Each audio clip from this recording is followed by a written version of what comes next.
This is VSiN, the sports betting network. This is Money Moves on VSiN, the sports betting network.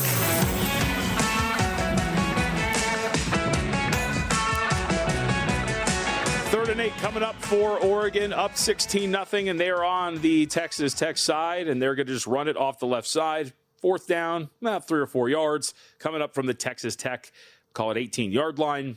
Obviously playing for a field goal here, and a good field goal, if they get it, will lead to a 3-possession game and all but put this away for the Oregon Ducks. So, likelihood is that the Ducks will move on. We'll get to that momentarily. We'll give you an update if the field goal is good. We do have to nip something in the bud, though, right now. So as we watch this, Texas Tech on the verge of going down to Oregon. In the new iteration of the college football playoffs, teams that have a bye are now on the verge of falling to 0-6. So we saw all 4 teams with the bye last year lose those games. And then this year, we have now seen 2 teams with the byes end up losing. By the way, I think he missed this. Did he miss this kick? So just a little bit of life left here for the Texas Tech Red Raiders. Whole point here being, if Texas Tech goes on to lose this game against Oregon, which seems likely with 4.5 minutes left to go in this contest, a lot of people are already starting to think of, oh, the byes, you can't do it. It's supposed to be an advantage. This is bad. We can't be this stupid about these things when it comes to certain trends that pop up. Let's go back to last year. The teams that had the byes that ended up losing last year, Arizona State against Texas, Oregon against Ohio State, Boise State against Penn State, Georgia against Notre Dame. Of those teams last year, show of hands, how many do you know who were favored and who weren't? We know what that was. Every team that lost those games was an underdog in their respective matchup. So we can't start to do this thing where it's like, all right, man, these byes. Ohio State last night was the first team with the bye in this era, we'll call it of the 6, that was favored and lost. Now, Texas Tech did close as a 1.5-point favorite here in this game, so you can use that and say, no, 2 of them. Okay, that's a fair point. They did close as the favorite. It was a 1.5-point spread. The whole point here being, first off, it's a small sample size of data, and second off, last year, there's a reason why they changed the rules so that just the ranked teams in the order in which you're ranked, you get the bye, because all of those teams, as we were all complaining about, were the the lower power rated teams that got the byes because of the system that was set up.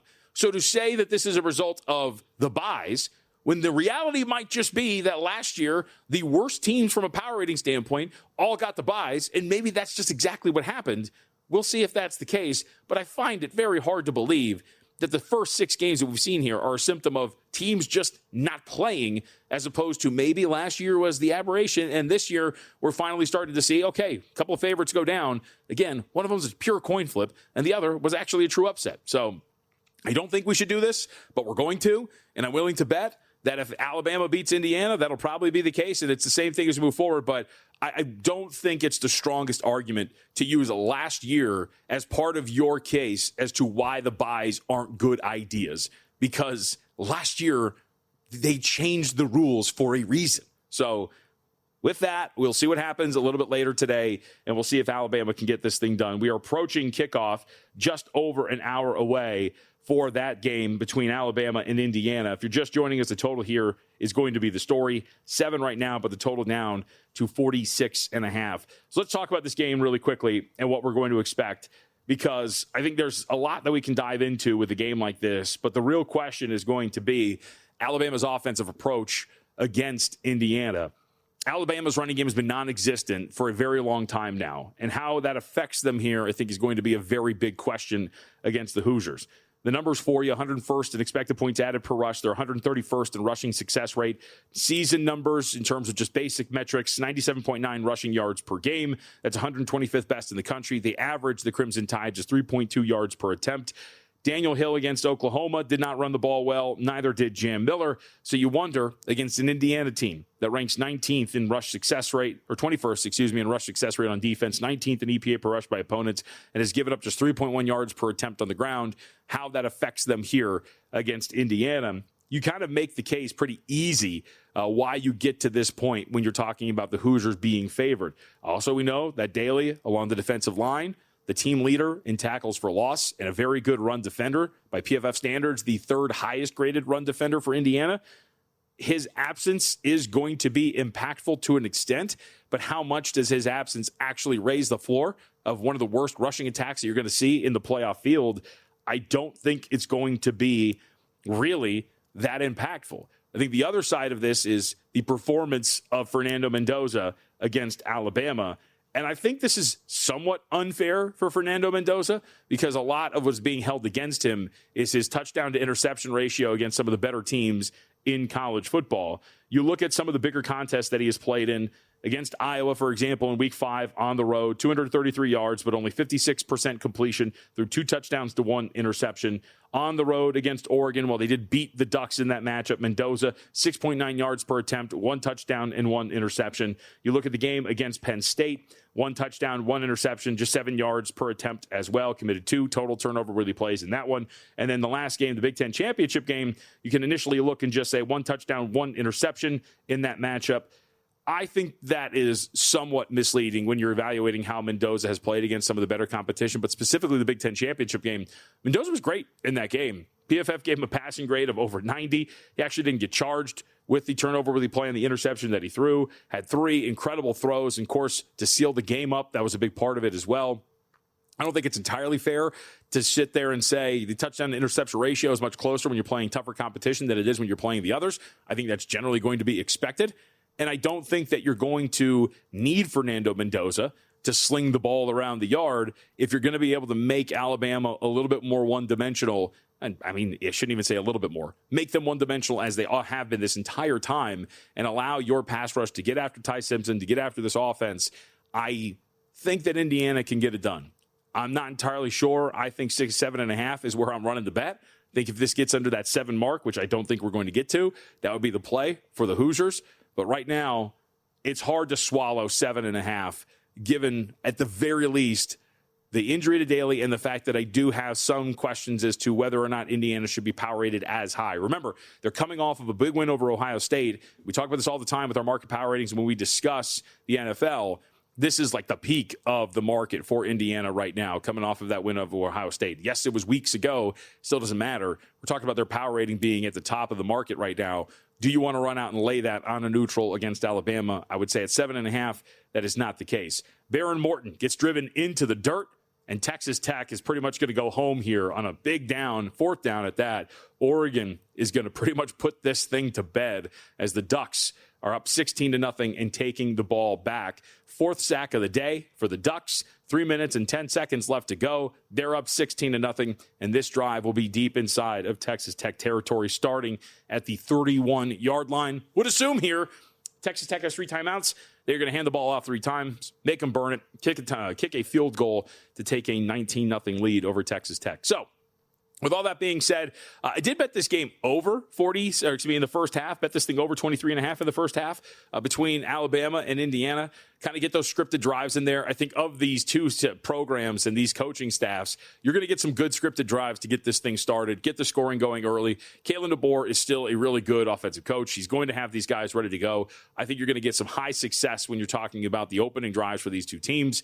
And Alabama, with the ability to throw this ball downfield, because that's all they're going to do, I think you're going to be able to move this thing and get some early scores. And then maybe a little, I guess a small bit of the opposite of what we've seen here, although there was no scoring whatsoever. But those scripted drives should be successful because these are 2 offenses that I think are very good there. Once you get unscripted, then I think you get a little bit more wild. But this should be a pretty good start to the day when you're talking about the ability to move the ball and to score. And the other game as well, we're waiting to see whether or not this is going to move anymore. But 5.5 is kind of a dead number. I do think that Georgia's here, and I don't want to paralyze myself, but we should say a couple of things about this statistically, about what you're expecting from Georgia. We know that we have a matchup between these 2 already played, and we can use that as a point of evidence. But I think one of the issues that you kind of have with Georgia at this point, very quietly throughout the year, and again, they did get better, but they come into this thing 71st in opponent expected points added per pass. It had been one of their little issues as they had gone along throughout the year. And on early downs, Georgia has allowed teams to have some success. They're 54th in opponent efficiency on early downs. So in other words, you've had some trouble at times on down-to-down basis against the pass, and you've allowed teams to get off to really solid starts, we'll call, on first and second down. Do those issues persist? And offensively, Georgia has not been as consistent. They've been good enough. Obviously, they're here. They won the SEC championship game, but especially on the ground, nowhere near the issues that Alabama has had. But 64th in the country in terms of expected points added per rush. How much is their floor raised by taking on an Ole Miss defense that has been awful against the run all year long? That is going to be a real question here. Ultimately, though, I want to fall back on what I believe. And I do believe that Georgia has gotten better. These are season-long statistics. If you look at them as the year has gone along, they've improved in a lot of these categories. They're younger in a lot of key spots on defense. And those guys have continued to improve as the year has gone along. And I think ultimately, sitting at this 6-point mark, 5.5, I'll be on Georgia tonight. Want to see how low this will get. But it does make you a little nervous. I have not talked to a single person that has the Ole Miss side here, and the market is not really moving a ton. Having said that, if you're a believer in, recency bias or whatever it is, the late line move today, nowhere even close. And so maybe the line move here, at least one we're seeing right now, isn't entirely accurate. We'll see if that is actually the case. All right, we're coming to an end. Oregon is going to move on. This is going to be a big win for the Ducks. We'll see if they can maintain this as they move forward. On the other side, let's get to some of the projected matchups for Oregon, potentially against Indiana or Alabama. Projected numbers had the Ducks as an underdog to the Hoosiers and a favorite over Alabama. We'll tell you what those projected lines are. We'll also get into a little bit of the association as we have quite a few games and some plays as well in that. So don't go anywhere on this New Year's Day. We also got a football game getting started in a little bit. We'll get you ready for everything as we move along here in 2026.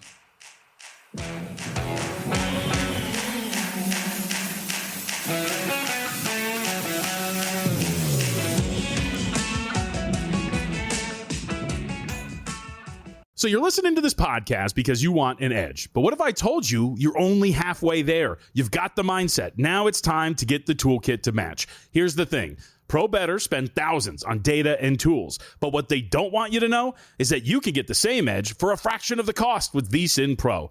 VSiN Pro gives you access to expert picks, public betting data, prop projections, powerful tools, analytics, and more. Just tap the link in the description and see why thousands of bettors are already using VSiN Pro to cash more bets.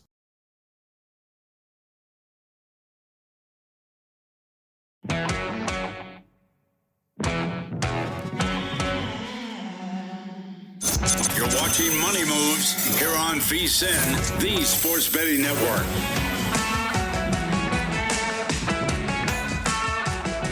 Before the line moves, the sharp plays is already there. January isn't about volume, it's about precision, folks. The NFL playoffs are when limits rise, mistakes shrink, and timing matters more than ever. You're not going to outsmart billion-dollar sportsbooks or full-time sharps on your own, but with the sharp plays, you don't have to.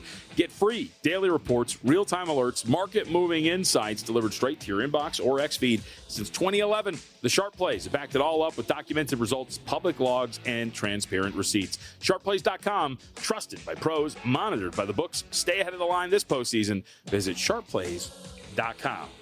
This postseason is coming to an end for the Texas Tech Red Raiders. First and goal coming up. Oregon up 16-0, 154 left to go. This thing all but over. Waiting to see what the final score, what the final result is going to be. We talked about some of the projected lines before we get to the NBA. Some of the projected spreads that we had for Oregon. Again, if you're just joining us, Oregon projected to be about a 3.5-point dog to Indiana. Should the Hoosiers move on against Alabama in the Rose Bowl today with a total of 51.5. And Alabama would be a 4-point dog potentially to Oregon with a total of 52.5. We say potentially. These projected lines are, look at lines from DraftKings. Things change, though, injuries, things like that. So we'll see if those hold. But right around, we know at least, they will be an underdog to Indiana. They will be favored over Alabama. With that, let's hit a little NBA. We had some news yesterday before we get into the card of the day. Got a couple of plays and a couple of thoughts on what we're going to see on the Association Hardwood later this evening.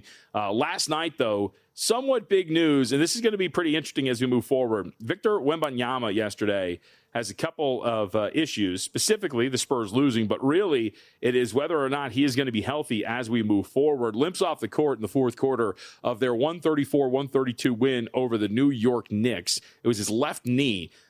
Kind of buckled after he was trying to get a rebound. Either way, this is going to be big for many different reasons. Now, San Antonio has done a great job without Victor Wembanyama, as we have seen in the initial injury that he suffered. So I don't think you're too worried about this team. We kept using the term treading water. They did much more than that. And so I think you're trusting that this team is going to be able to maintain somewhere in that spot that they currently are in terms of the seeding in the Western Conference.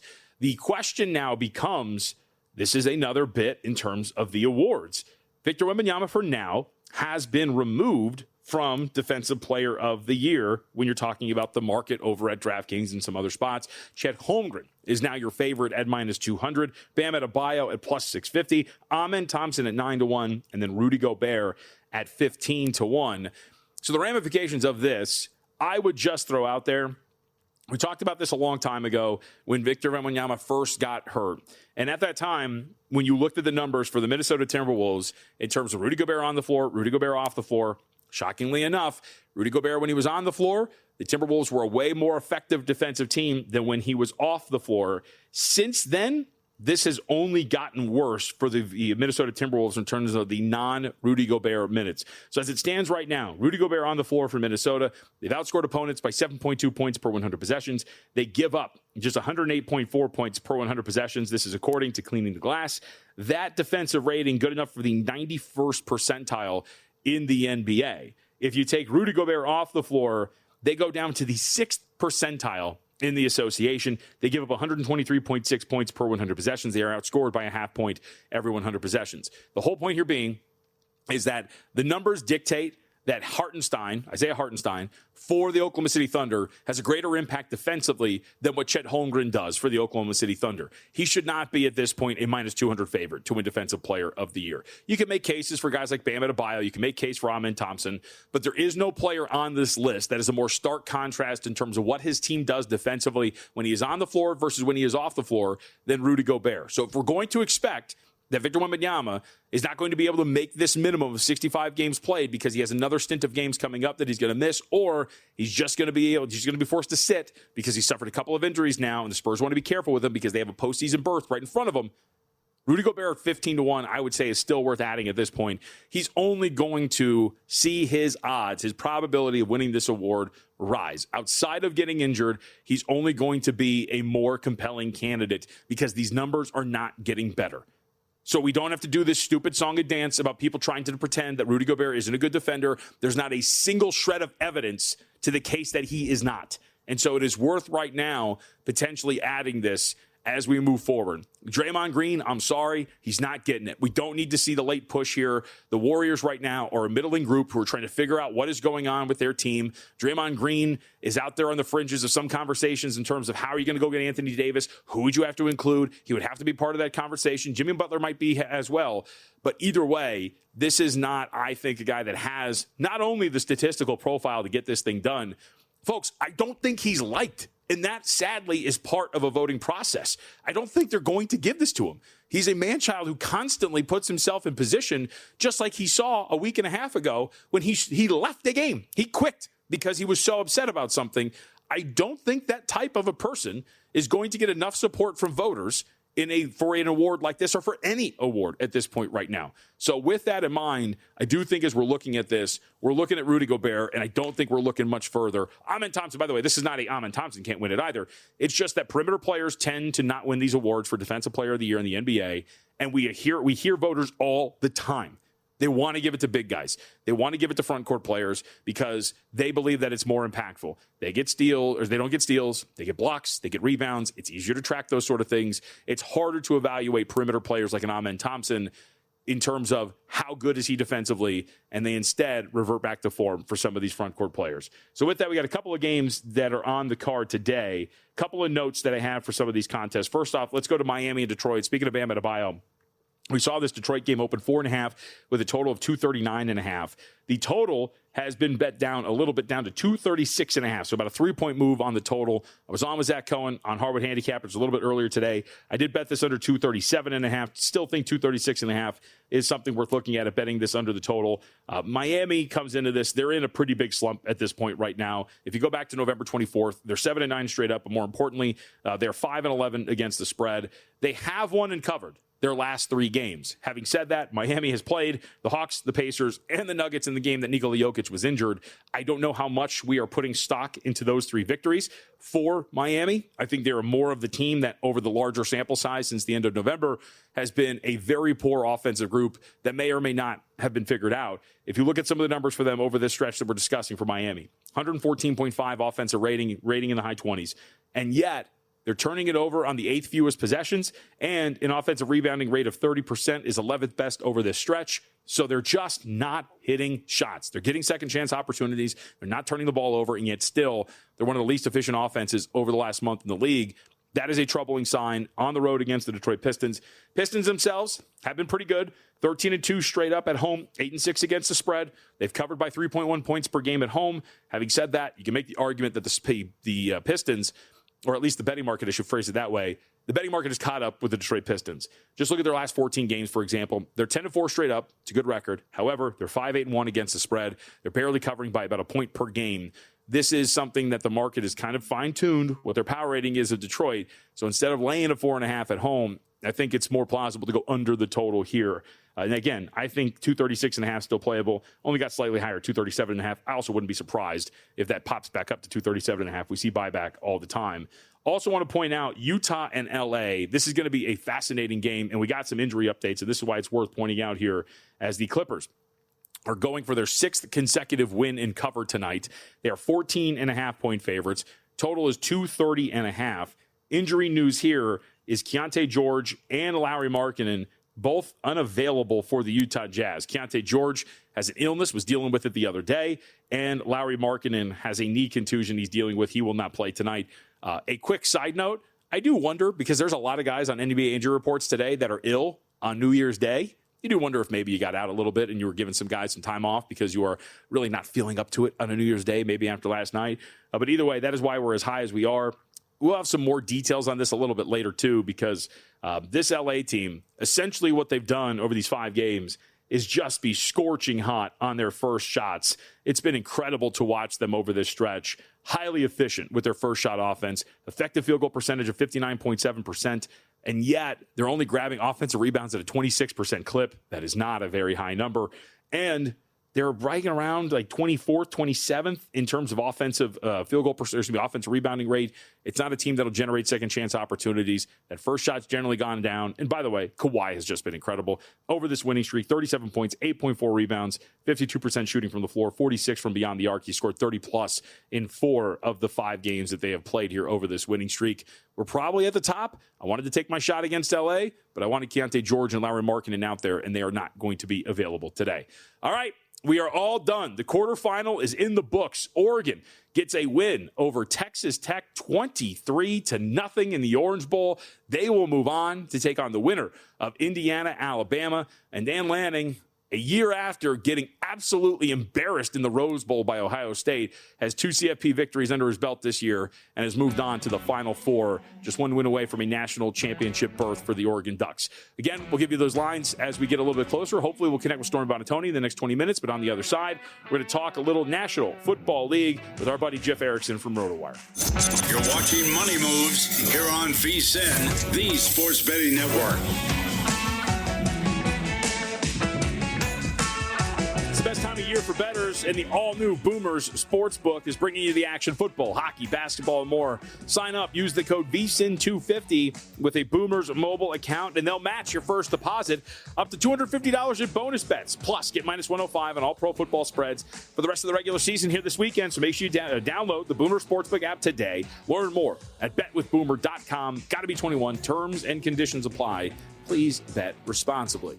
All right, in the books, we are all done. If you're just joining us, Oregon will move on to face the winner of Alabama, Indiana, coming up in 39 minutes and 40 seconds from now. We will get that kick. We won't be on the air, but boys from Follow the Money will take you throughout the entirety of the Rose Bowl when they get here. But let's head out to the Progressive guest line. Welcome in our next guest. Get a little thought on the NFL, but let's get some on-the-ground reporting. Jeff Erickson, RotoWire, is with us here, 15 minutes away from the Rose Bowl. Jeff, let's get a little weather report. There was a lot of rain early in the morning. There was squeegees and puddles and all sorts of stuff. The camera angle, to me, I'm looking at it, seems pretty clear. What's the weather report out there?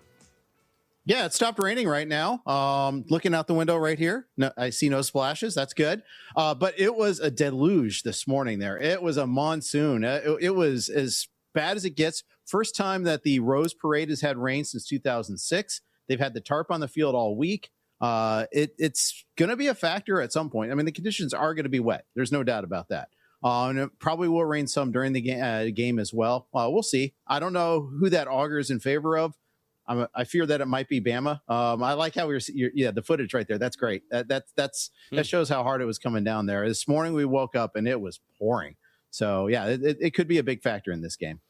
All right, before we move on to the National Football League, you, like all of us, we're watching this on a New Year's Day, watching some football. We got 2 CFP games in the books. Any hot college football playoff takes after watching these 2 games transpire last night and this morning? I'll admit my bias off the top. I'm a Big Ten guy, went to Northwestern, so we've only made it out here once ever in my lifetime, and probably that'll be the only time. And I wasn't even there. That was the worst part about that there. My wife, who has no Northwestern connections, was at the game, but I was in law school at the time in Chicago and couldn't afford the flight out. So it goes.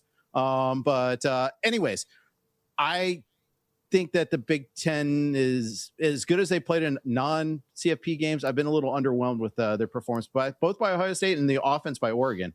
The defense by Oregon was fantastic today, but I thought offensively they were a little slow, and I thought the line play in particular was a little underwhelming. So I fear what that might have in store for Indiana against Alabama if we're going to play any sort of transitive property games.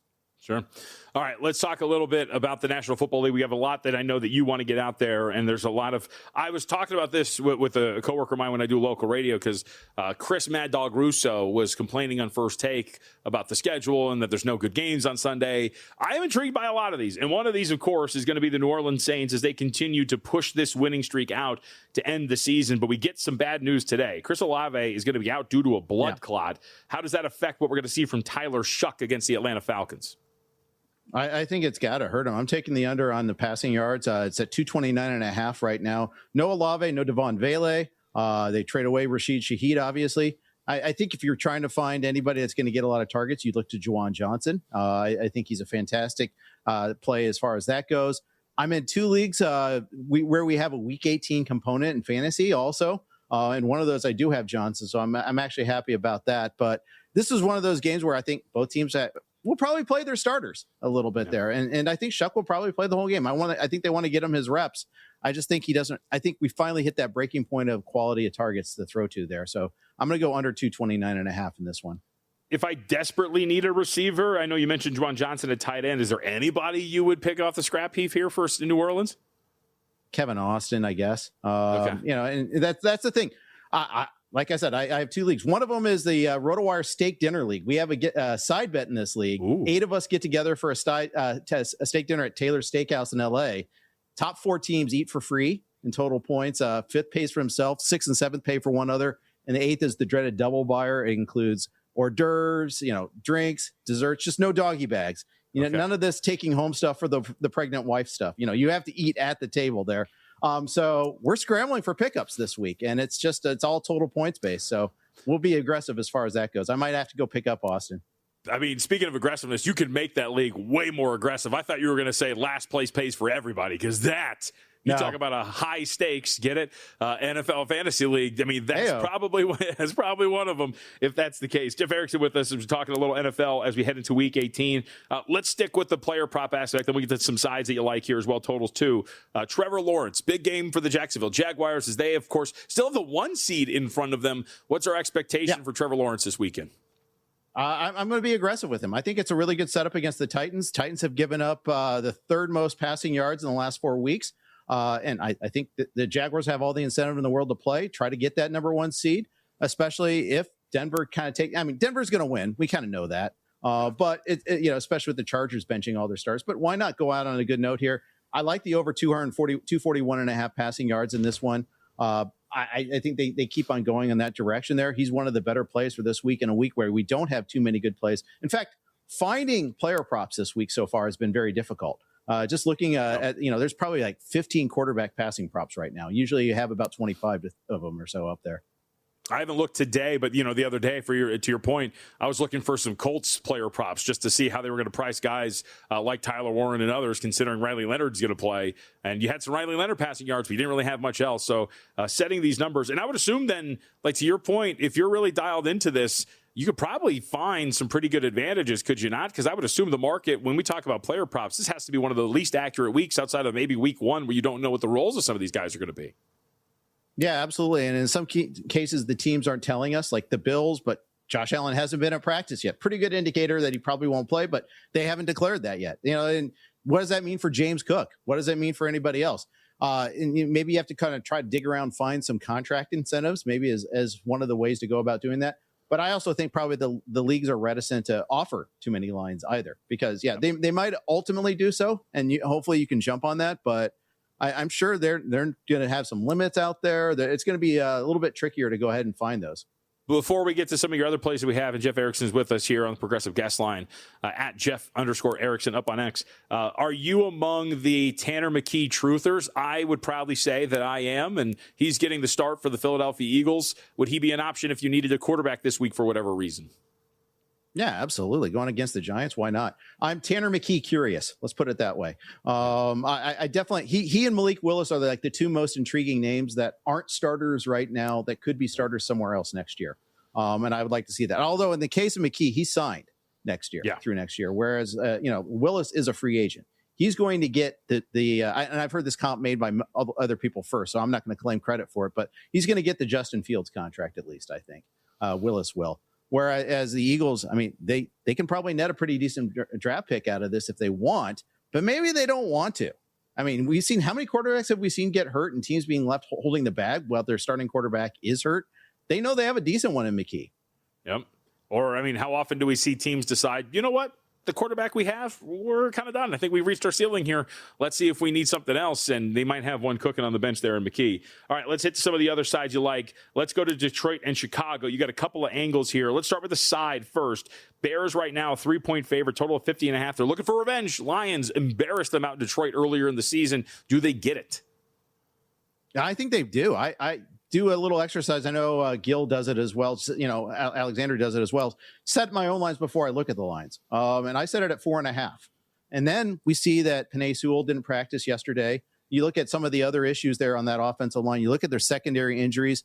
I think we have a lot of narratives. Dan Campbell wants to spoil things for the other team. Look at what he did against Green Bay when Detroit was ascendant. The difference now is they're not ascendant right now. This is not like, we're about to take the next step, Detroit Lions. Let's end on a good note. This is let's just finish the season Detroit Lions team, I think.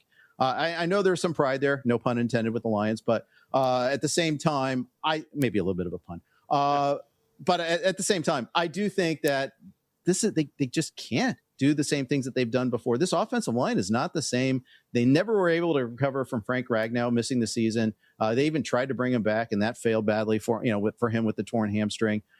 I think the Bears are going to move the ball against this secondary, and I don't think the Lions are going to do a lot of good work on this one.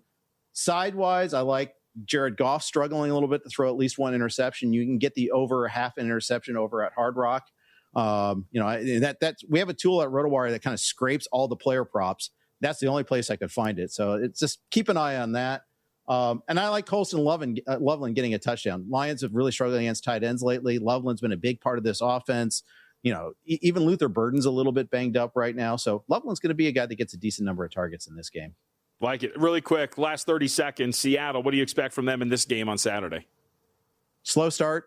Seattle started slowly in like 6 of the last 7 games. I like the under 12.5 points in the first half. I think they probably come on strong late, but this is a prove-it game for Darnold as far as I'm concerned. This is a good matchup. He should be able to do a lot, but hasn't done so much lately. So I really want to see it. Second straight year, you get a primetime spot, standalone spot with a 1 seed on the line for Sam Darnold. Different team, but same result. We'll see if he can get it done. Jeff, thank you very much. Happy New Year, sir. Thank you. Got it. All right, we'll come back, wrap up. 29 minutes away from the kickoff in the Rose Bowl.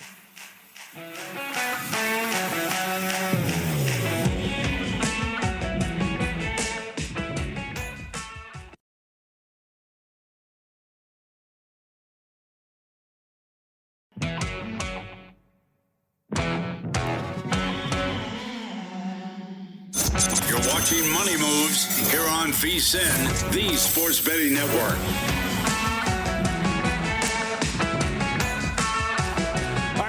here on Money Moves. Stick around. Mitch and Paul will have pretty much the entirety of the Rose Bowl between Indiana and Alabama. Let's start there, give you an update. No real late line moves yet that we have seen. Really, the question becomes, where were we going to go with this line in terms of the 7? Will we get to 7.5? Will we get down to 6.5? We talked about the debate that was seemingly happening here at the book that we're sitting at, Circa, because it had been sitting at minus 125, shaded to the favorite side, the minus 7, while we were on the air. Well, the decision has been made. It is 7.5 now here at Circa, shaded to the dog side ever so slightly at minus 117. So keep that in mind. This juice has been kind of ping-ponging around. We'll see if there's any takers at 7.5 right now. Also, the total. If you like the total, the movement has been here as high as 48 in the weeks leading up to it. Today, it was as high as 48 at one point. But weather has been the question, whether or not rain would affect this. We are now down to as low as 46.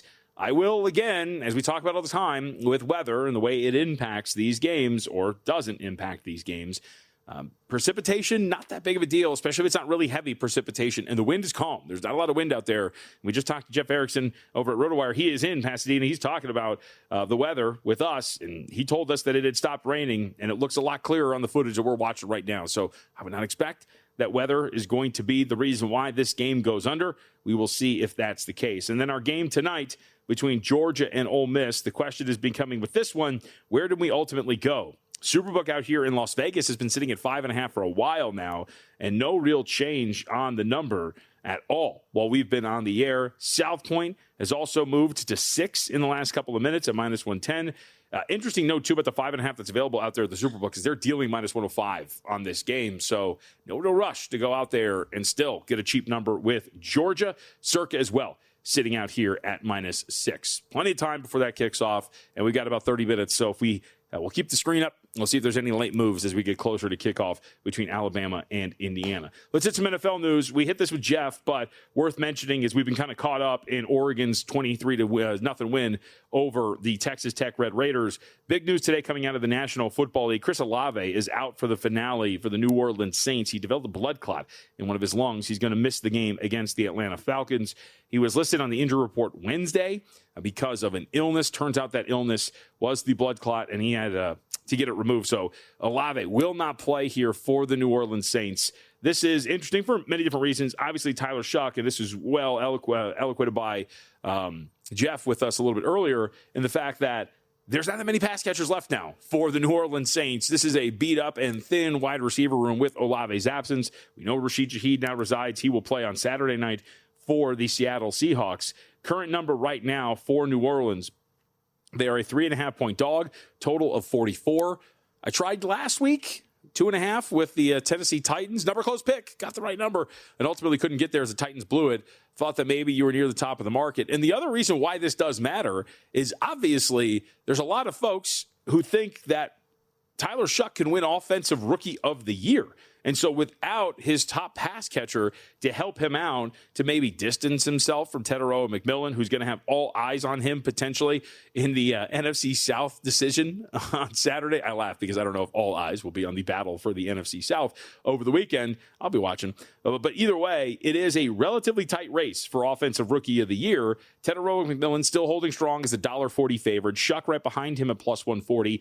All others, according to the betting market, have generally been swept to the side, although not entirely. Travion Henderson's 10-1. Jackson Dart, who statistically has better counting numbers right now than Tyler Shuck, he's at 14-1. Emeka Egbuka at 16-1, and then you drop off a cliff there. Harold Fannin Jr. checking in at 150-1. But a lot of these absence is obviously a very big deal here, as we know not only is he impactful as a pass catcher, that could be the difference here for the New Orleans Saints rookie quarterback in terms of getting the reward that he is coveting at this point right now. A couple of other bits of news, and we can hit some of the line moves as well in the NFL before we get out of here and get some best bets in the association too. We are getting some clarity on the way that the Green Bay Packers are going to handle the quarterback position here against the Minnesota Vikings. Current number right now at Circa is 8 with a total of 35.5. Why? Well, because the Green Bay Packers are not going to start Malik Willis. They are not going to start Jordan Love. Clayton Tune will get the start for the Green Bay Packers here against the Minnesota Vikings. 7.5 at DraftKings. You see the total there as well as the same one that we just mentioned. Brian Flores, this is one of those interesting motivational spots, if you will. Not that these guys aren't motivated not to play or put their best foot forward, but Brian Flores and his contract has been a big topic of conversation, and my man can potentially get a coaching job as well, and he continues to kind of keep the Minnesota Vikings afloat. Clayton Tune against Brian Flores, not a matchup that I would think goes in favor of the Green Bay Packers, but we'll see if that is the case. All right, let's transition to the NBA and some best bets that we have for the night in the association before we get out of here. A couple of other notes on the games today before we move on, and this will tie into best bets as well. Let's hit Philadelphia and Dallas. Philly right now a 2.5-point favorite. Total is 231 across the board. Interesting matchup here. Joel Embiid on the injury report for the Philadelphia 76ers. However, he is listed as probable. Should give it a go today against Dallas. Really fascinating game, I think, for many different reasons. First off, Anthony Davis will play tonight for the Dallas Mavericks. For those who don't remember, got injured in the Christmas game, subsequently missed some time. However, he is going to play about 30 to 34 minutes, according to Jason Kidd. So that's a very positive sign for the Dallas Mavericks. The other aspect of this is the statistical returns for the 76ers' big three, Tyrese Maxey, Joel Embiid, and Paul George, all together on the floor, are pretty negative. Joel Embiid had a strong game in the overtime game against the Memphis Grizzlies the other night on the 30th.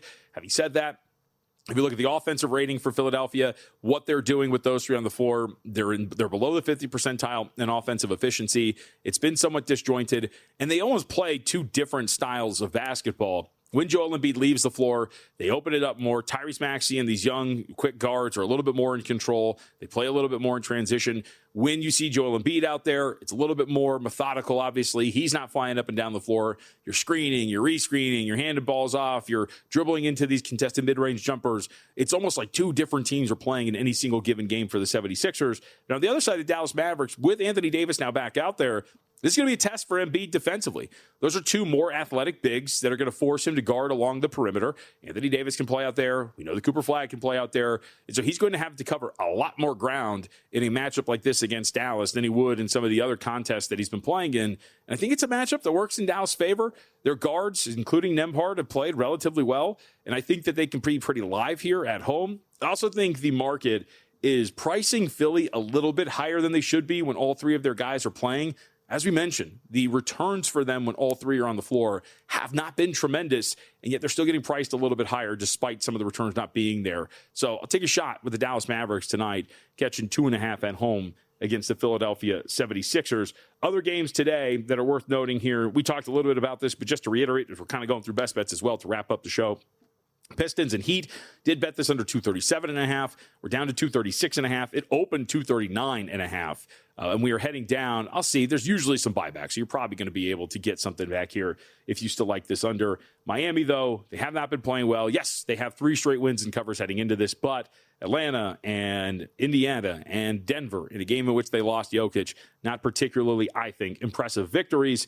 Since November 24th in the big picture, they're a 5-11 ATS team with a really bad offensive rating. Detroit, a very good home team, 8-6 ATS, and the second best defensive rating at home in the association. You're not going to play as quick, I think, at the very least, if you're Miami. Detroit should be able to slow you down. They're going to play well defensively, I believe, because they've done this, and I think they're going to be able to slow this to the point where we're going to get a low-scoring affair. We haven't mentioned the other one at the top. We should mention this really quickly. Houston is on the road against Brooklyn. A trio of names for you to keep your eye on here, all at the same position for Houston tonight. Steven Adams is questionable. Alperen Şengün is questionable. Clint Capella is questionable to play. So 3 centers for the Houston Rockets. We know how vital that position has been for them. All 3 questionable to play. And on the flip side, Michael Porter Jr. for Brooklyn is questionable too. For those who haven't been watching, and maybe we're going to start to watch more as we head into basketball season now, both college and pro, this has been one of the best defensive teams in the NBA over the last month, specifically the second best team. And we're not talking about the Houston Rockets. We're talking about the Brooklyn Nets. And so in a game in which maybe you're thin up front, that you don't have an offensive engine like Alperen Şengün, and some of your half-court sets get a little bit more stagnant, that's going to be something to monitor. So the injury report's going to be very important here. That's a long, good defensive Brooklyn team that can muck a lot of stuff up with a perimeter-oriented squad that doesn't have a down-low presence, maybe that the Rockets won't have if they're going to be thin at that spot. So 76ers and Mavericks, like the Mavericks there, under in the Pistons Heat game there as well, and did bet over 23.5 for the first half for Alabama and Indiana tonight in the Rose Bowl, which is going to get started here in a little bit. All right, that does it for us. Really great show today. Fun watch at Oregon. Look forward to tomorrow where, much like everybody else on this network, we will have the semifinals set in the college football playoff. Look ahead to week 18 as well. It is going to be a massive football weekend. So happy New Year. Hope it was fun. Hope it was safe.